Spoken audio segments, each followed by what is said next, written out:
नमस्कार विद्यार्थी मित्रांनो. आज आपण वर्ग 10वीचा व्याकरण घटक अभ्यासणार आहोत. तो घटक आहे शब्दसिद्धी. हा आपल्या कृती पत्रिकेमध्ये प्रश्न क्रमांक 4 मधला भाग 2 एक हा समास हा भाग आपण मागील पाठामध्ये पाहिला. आज आपण शब्दसिद्धी हा व्याकरणाचा घटक अभ्यासणार आहोत.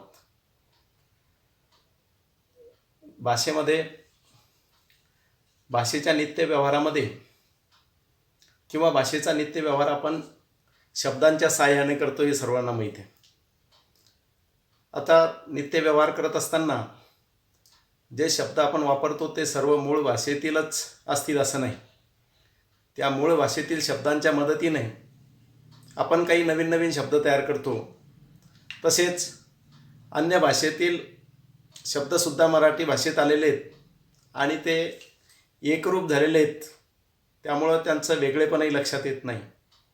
म्हणून मराठी भाषेतील शब्दांचा विचार करताना ते मूळ शब्द कोणते, इतर भाषेतून तो आला असेल तर तो कोणत्या भाषेतून आला, जसाच्या तसा आला की त्यामध्ये काही बदल होऊन तो आलेला आहे, याचा अभ्यास करणे म्हणजे शब्दसिद्धीचा अभ्यास करणे होय. शब्द कसा सिद्ध झाला म्हणजे शब्द कसा तयार झाला, बनला किंवा कसा सिद्ध झाला याला शब्दसिद्धी असे म्हणतात. शब्द कसा सिद्ध झाला, तयार झाला. आता भाषेच्या या म्हणजे शब्दाचे दोन प्रकार किंवा शब्दाच्या या रचनेवरून आपल्याला त्याचे दोन प्रकार सांगता येतील. भाषेतील शब्दाचे दोन प्रकार, एक आहे उदाहरणार्थ शब्द प्रकार. ते दोन प्रकार आहेत. एक आहे सिद्ध शब्द आणि दुसरा आहे साधित शब्द. साधित शब्द. आता सिद्ध शब्दामधले त्याचा एक प्रकार आहे तत्सम शब्द, दुसरा आहे तद्भव शब्द, तिसरा आहे देशी शब्द आणि चौथा आहे परभाषीय. याचा अभ्यास आपण अगोदरच्या वर्गामध्ये केलेला आहे. आणि साधित शब्दामध्ये याचेही चार प्रकार. एक उपसर्ग घटित शब्द, दुसरा आहे प्रत्यय घटित शब्द, तिसरा आहे सामासिक शब्द आणि चौथा आहे अभ्यस्त शब्द. हे साधित शब्दाचे चार प्रकार. आता सिद्ध शब्द आणि साधित शब्द. आता सिद्ध शब्दाचे चार प्रकार. पण सिद्ध शब्द म्हणजे कोणता? भाषेतील जे मूळ शब्द आहेत, मूळ धातू किंवा शब्द, याला आपण सिद्ध शब्द असे म्हणतो. उदाहरणार्थ सिद्ध शब्द कशाला म्हणायचं की हे भाषेतले एक तर मूळ धातू किंवा मूळ शब्द ज्याला आपण म्हणतो याला म्हणतात सिद्ध शब्द, की जे स्वयंपूर्ण आहे, स्वयंभू आहेत. मूळ शब्द ज्याला म्हणतो आपण. उदाहरणार्थ ये, जा, कर, बस, बोल इत्यादी शब्द जे आहेत हे सिद्ध शब्द आहे, की ज्याचं मूळ कोणतं आहे, ज्याचं उगमस्थान कोणतं आहे, जे आपण सांगू शकत नाही. मूळ भाषेतील जे मूळ शब्द आहेत हे यांना आपण सिद्ध शब्द असे म्हणतो. दुसरा जो प्रकार आहे तो आहे साधित. साधित शब्द. आता हे साधित शब्द या सिद्ध शब्दापासून बनतात. सिद्ध शब्दांपासून काही प्रत्यय किंवा इतर शब्द त्यांना जोडून एक नवीन शब्द तयार होतात. कारण मूळ भाषेतील शब्दाच्या भरोशावरच आपला नित्य व्यवहार होईल भाषेचा असं नाही. त्यासाठी मूळ शब्दांच्या किंवा मूळ धातूच्या मदतीनं आपण नवीन नवीन शब्द तयार करतो. काही इतर भाषेतून शब्द आपल्या भाषेमध्ये आलेले आहे, त्यातून आपला नित्य भाषेचा जो शब्दांच्या मदतीनं व्यवहार होतो तो अधिक सुलभ पद्धतीनं किंवा मोठ्या प्रमाणात तो व्यवहार होतो, आपली भाषा अधिक समृद्ध होते. आपण वर्ग 9मध्ये अगोदर झालेल्या या भागाची मुद्दाम उजळणी करतोय. आजचा हा शब्दसिद्धीचा 10वीतला भाग पाहत असताना लक्षात घ्या, आपण सुरुवातीलाच पाहिलं, सिद्ध शब्द म्हणजे शब्द कसा बनला, तयार झाला, सिद्ध झाला, याला म्हणतात शब्दसिद्धी. सिद्ध शब्द म्हणजे मूळ धातू किंवा मूळ शब्द जे भाषेतले आपल्या मूळ रूपामधले त्याला म्हणतात सिद्ध शब्द. आणि त्या मूळ धातूपासून किंवा शब्दांपासून बनलेले इतर जे शब्द असतात त्या बनण्याच्या त्या शब्दांना साधित शब्द असे म्हणतात. उदाहरणार्थ, यामधला कोणताही शब्द, कर हा शब्द घेतला तर त्यापासून करता, करणारा, होकार, नकार, प्रतिकार, प्रतिसाद, प्रतिसाद नाही, प्रतिकार. कर या मूळ धातू किंवा शब्दाला इतर शब्दांचं म्हणजे लागून किंवा प्रत्यय लागून अनेक शब्द तयार झालेले आहेत. या प्रक्रियेला शब्दसिद्धी असे म्हणतात आणि त्यातून निर्माण झालेल्या शब्दांना साधित शब्द असे म्हणतात. आता आपण मागील सिद्ध शब्दांचे एकदा ओझरतं पाहूया. सिद्ध शब्दांचे जे 4 प्रकार आहेत. तत्सम शब्द. आता तत्सम शब्द हा मुख्यतः संस्कृत भाषेतून मराठी भाषेमध्ये जसेच्या तसे आलेल्या शब्दांना तत्सम शब्द असे म्हणतात. जसेच्या तसे म्हणजे स्वामी शब्द जसाच्या तसा आला, तो आपण मराठी भाषेत घेतलेला आहे जसाच्या तसा. मंदिर शब्द आलेला आहे, मंत्र शब्द आलेला आहे, गंध शब्द आलेला आहे, प्रसाद शब्द आलेला आहे, अभिषेक शब्द आलेला आहे, पृथ्वी शब्द आलेला आहे, आकाश शब्द आलेला आहे, अग्नी शब्द आलेला आहे, जल शब्द आलेला आहे. अग्नीचं रूप बदलून आपण तत्सममध्ये आग हा शब्द घेतलेला आहे समजा. पण हे जे आकाश, पृथ्वी, जल, पिता, पुत्र, कन्या हे शब्द जे आहेत सर्व, गीता शब्द आहे, हे जसेच्या तसे संस्कृत भाषेतून जसेच्या तसे मराठी भाषेने स्वीकारलेले आहेत. या सर्व शब्दांना तत्सम या सिद्ध प्रकारामध्ये ते शब्द मोडतात, संस्कृतमधून जसेच्या तसे आलेले. दुसरा प्रकार आहे तद्भव, म्हणजे मूळ संस्कृतमधून आलेले शब्द पण त्यात आपल्या भाषेत येत असताना आपण बदल केलेला आहे. जसा संस्कृतमधून आलेला शब्द आत्ता सांगितलं मी, अग्नी शब्द आहे, आपण आग हा शब्द मराठीमध्ये वापरतो. जसं ग्राम शब्द आहे, ग्राम आपण गाव शब्द वापरतो. जसं दीप शब्द आहे संस्कृत शब्द, त्याला आपण दिवा हा शब्द वापरतो. जसं गृह हा शब्द आहे संस्कृतमधला, त्याला बदल करून आपण घर हा शब्द आपण मराठी भाषेमध्ये वापरतो. जसं भ्राता शब्द आहे, भ्राता म्हणजे आपण मराठीमध्ये त्याला भाऊ हा शब्द त्याचं रूप बदललेलं आहे. म्हणजे असे गृहपासून घर शब्द आहे, हस्तपासून हात शब्द आहे, असे असंख्य शब्द आपण संस्कृत भाषेतून मराठी भाषेत येत असताना त्याच्या रूपामध्ये बदल केला. या प्रकारामध्ये मोडणारे शब्द हे तद्भव शब्द या प्रकारामध्ये मोडतात. तिसरा प्रकार आहे देशी, म्हणजे मूळ आपले जे मराठी भाषिक इथले रहिवासी आहे त्यांच्या विविध वेगवेगळ्या बोलीभाषा आहे किंवा इथले मूळ रहिवाशांच्या किंवा अनेक बोली भाषेंमधून आपल्या मूळ स्वरूपात मराठी भाषेमध्ये असणारे जे शब्द आहेत त्याला देशी शब्द या प्रकारामध्ये मोडतात. आणि शेवटचा प्रकार आहे परभाषीय शब्द. परभाषीय संस्कृत सोडून अन्य भाषेतील जे शब्द उरले त्यामध्ये मग इंग्रजीमधले असो, हिंदीमधले असो, पोर्तुगीज इथं होते, पोर्तुगीजांचे बरेच शब्द या ठिकाणी आलेले, फारसी शब्द आहे, अरबी शब्द आहे, आपल्या ज्या प्रादेशिक भाषा बऱ्याचशा आहे जसं गुजराती आहे, इकडं कोकणी भाषा आपली, इकडं तामिळी भाषा आहे, तेलुगू भाषा आहे. या सर्व अनेक भाषेंमधून या परभाषेतून आलेले शब्द मराठी भाषेनं स्वीकारलेले आहेत. उदाहरणार्थ कानडीमध्ये आता किल्ली शब्द आपण वापरतो, भाकरी शब्द आहे, आप्पा शब्द आहे, आई शब्द आहे, ताई शब्द आहे, अण्णा शब्द आहेत, हे सर्व अडकित्ता शब्द आहेत, हे सर्व कानडी भाषेतून आलेले. तसेच आता इंग्रजीमधले पाहता आपण एजंट शब्द वापरतो, एजन्सी शब्द वापरतो, ऑफिस शब्द वापरतो, डॉक्टर शब्द वापरतो, इंजेक्शन शब्द वापरतो, बरेचसे पेन शब्द वापरतो, अनेक शब्द असे आहेत. हा बोर्ड आपण याला म्हणतोय, मोबाईल म्हणतो, हे सर्व शब्द इंग्रजी भाषेतून मराठी भाषेत आलेले आहेत.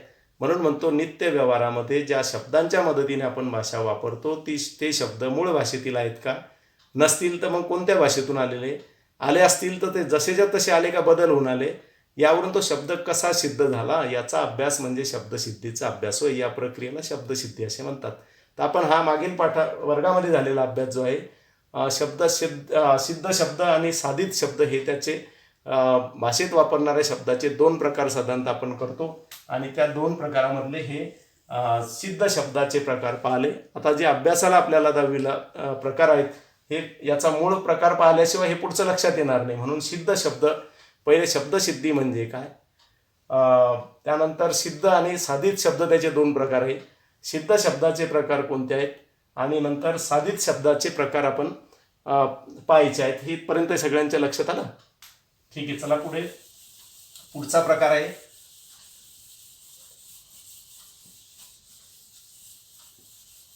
साधित शब्द.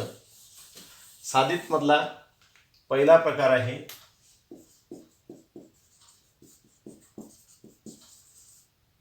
तो आहे उपसर्ग घटित.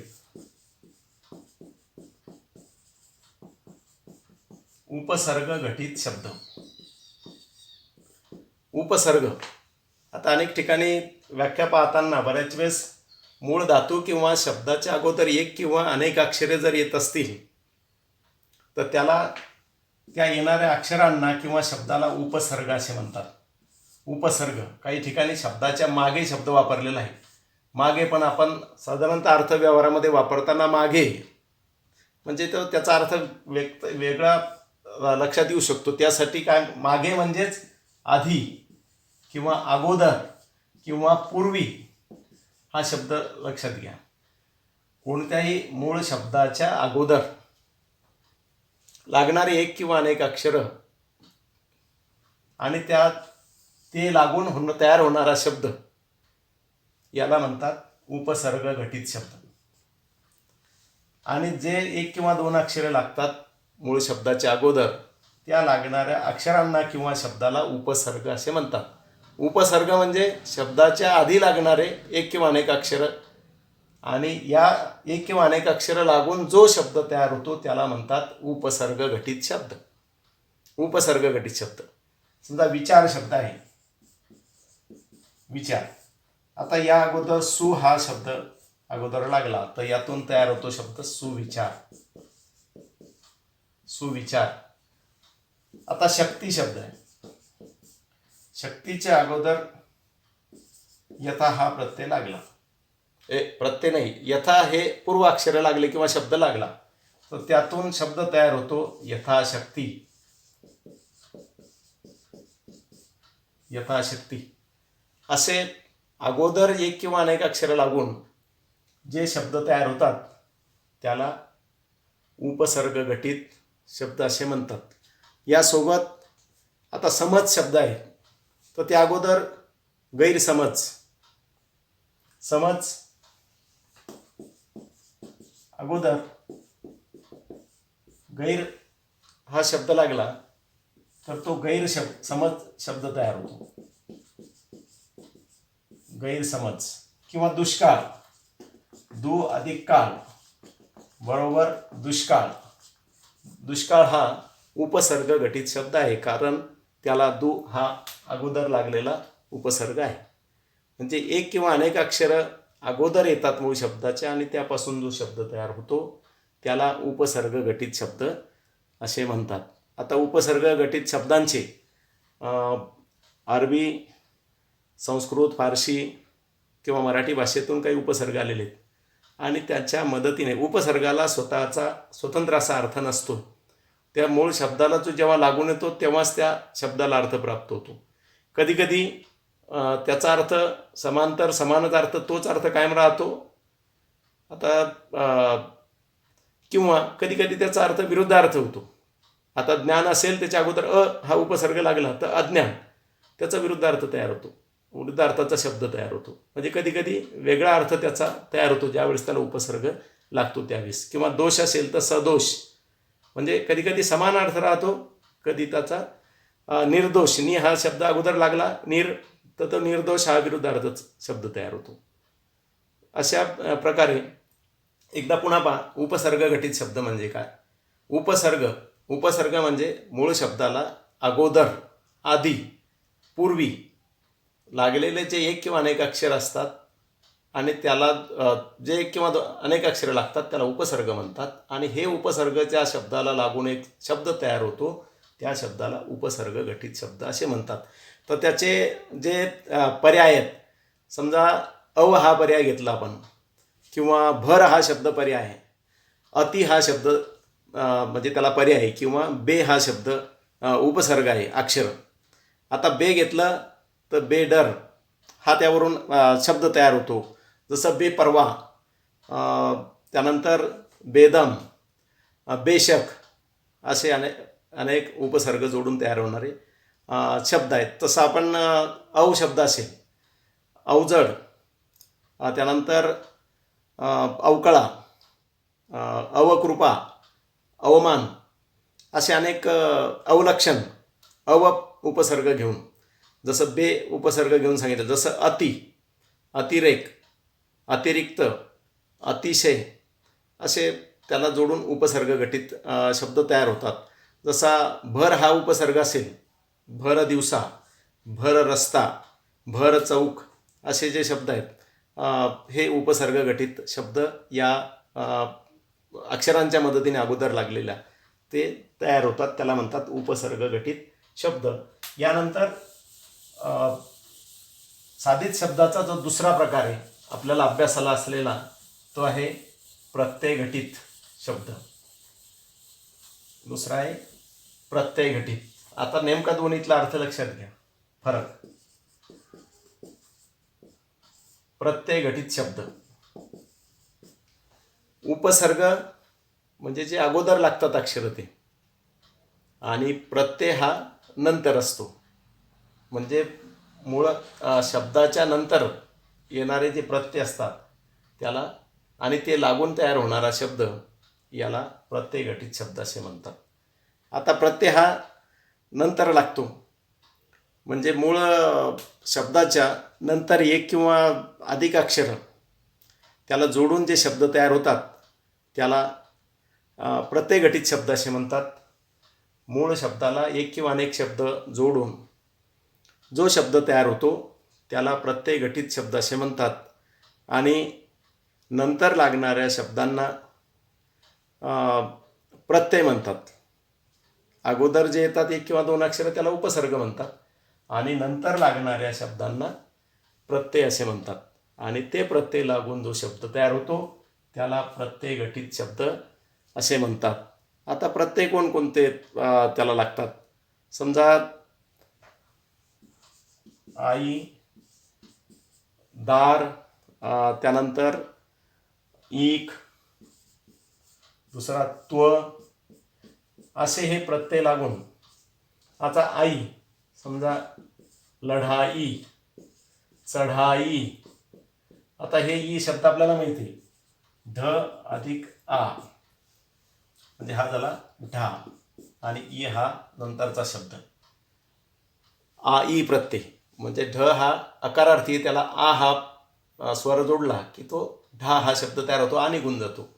म्हणजे यामध्ये आपोआप लढाई, चढाई किंवा खोदाई असे हे आई हा प्रत्यय लागून प्रत्यय घटित शब्द तयार होतात.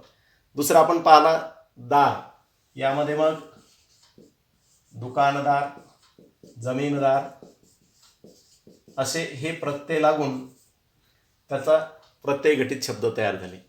त्यानंतरचा पाहिला आपण ईक.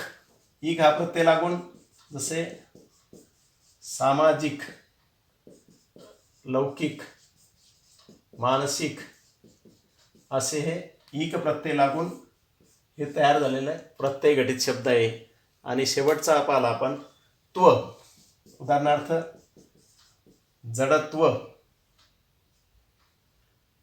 गुरुत्व हे त्व प्रत्यय लागून काही प्रत्यय घटित शब्द तयार होतात. प्रत्यय घटित शब्द म्हणजे आता समजा रसिक शब्द आहे, मूळ शब्द कोणता आहे? रस. रस हा मूळ शब्द आहे, त्याला प्रत्यय लागला ईक आणि त्यापासून तयार झाला शब्द रसिक. रसिक हा शब्द प्रत्यय घटित शब्द तयार झाला. नंतरचा शब्द पाहिला आपण बुद्धी. आता बुद्धी हा मूळ शब्द आहे, बुद्धी, आणि त्यापासून बुद्धीनंतर त्याला मान हा प्रत्यय जोडला, तोच शब्द तयार होतो बुद्धिमान. त्यापासून शब्द तयार होतो बुद्धिमान. बुद्धिमान शब्द तयार होतो. असे शब्द पहा. समजा दया अधिक आळू. मूळ शब्द पहा. मूळ शब्द यामधला दया, त्याला प्रत्यय लागला आळू आणि त्यापासून तयार झाला शब्द दयाळू. जसं समजा दुकान अधिक दार आपण इथे पाहिला, तो आहे दुकानदार. नंतरचा शब्द मूळ शब्द आहे माणूस आणि त्याला की हा प्रत्यय लावला की तो शब्द तयार झाला माणुसकी. हे झाले प्रत्यय घटित. पुन्हा एकदा पहा. प्रत्यय घटित हा साधित या शब्दसिद्धीच्या प्रकारातील जो दुसरा प्रकार आपण पाहतो. पहिला उपसर्ग घटित, दुसरा प्रत्यय घटित. प्रत्यय हा नंतर येतो आणि उपसर्ग हा शब्दाच्या अगोदर असतो. अगोदर येतो त्याला उपसर्ग आणि त्याला जोडून जो शब्द तयार होतो तो उपसर्ग घटित. प्रत्यय हा शब्दाच्या नंतर असतो. एक किंवा अनेक अक्षरे किंवा शब्द जोडून जो शब्द तयार होतो त्याला प्रत्यय घटित शब्द असे म्हणतात. आणि या साधित शब्दाचा तिसरा प्रकार तो एक सामासिक शब्द आहे. तो प्रकार आपण स्वतंत्र तासिकेमध्ये पाहिला.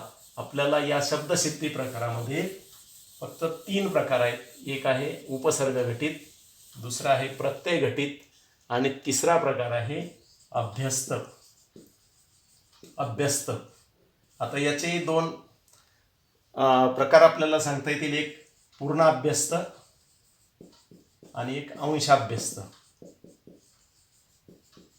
अंशाभ्यस्त. आता पूर्ण अभ्यस्त म्हणजे एकाच प्रकारचे शब्द दोन्ही एकत्र येणे. समजा जवळजवळ हा शब्द आहे. जवळजवळ दोन्ही शब्द एकच आहे आणि ते एकत्र आले. हा झाला पूर्ण अभ्यस्त शब्द आहे. आणि कोणताही शब्द पहा. शेजारी पाजारी, अंगत पंगत असा शब्द घेतला आपण, याला समान स्वरूपात एक नाही, थोडासा बदल झालेला आहे, तर याला अंशाभ्यस्त असे म्हणतात.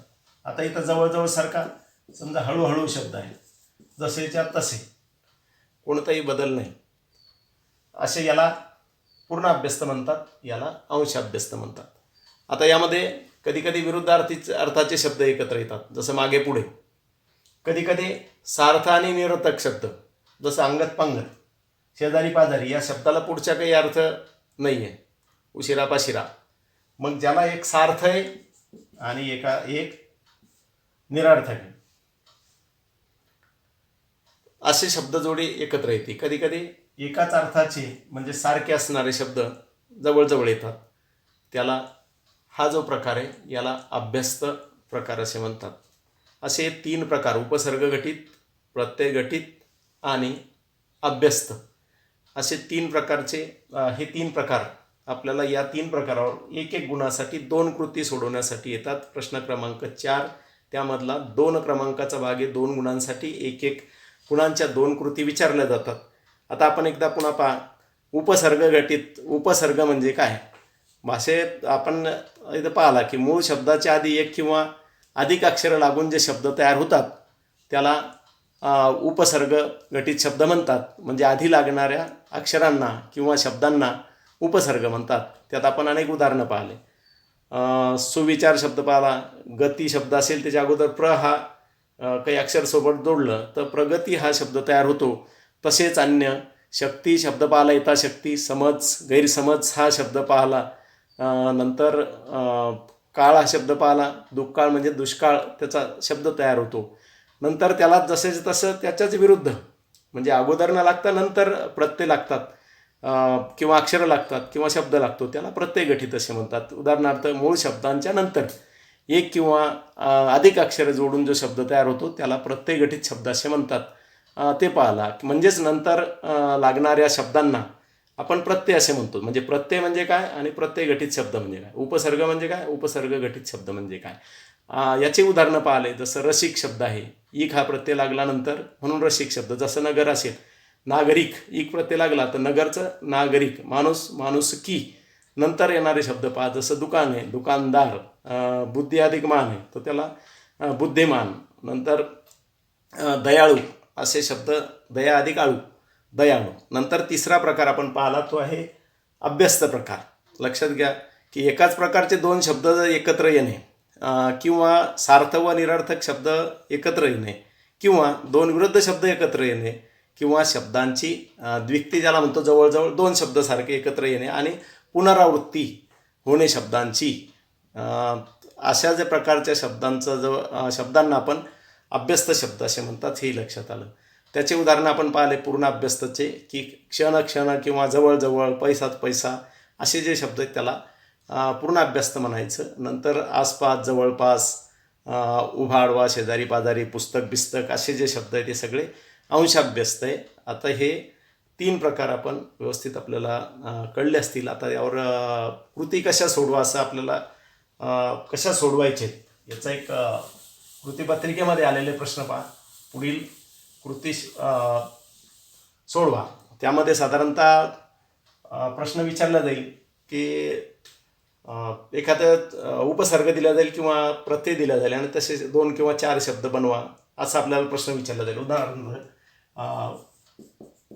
पुढील कृती सोडवा असा जो भाग राहील त्यामध्ये विचारला जाईल. उदाहरणार्थ अभि असा एखादा उपसर्ग दिला जाईल की अभि हा उपसर्ग असलेले 4 शब्द लिहा. अभि हा उपसर्ग असलेले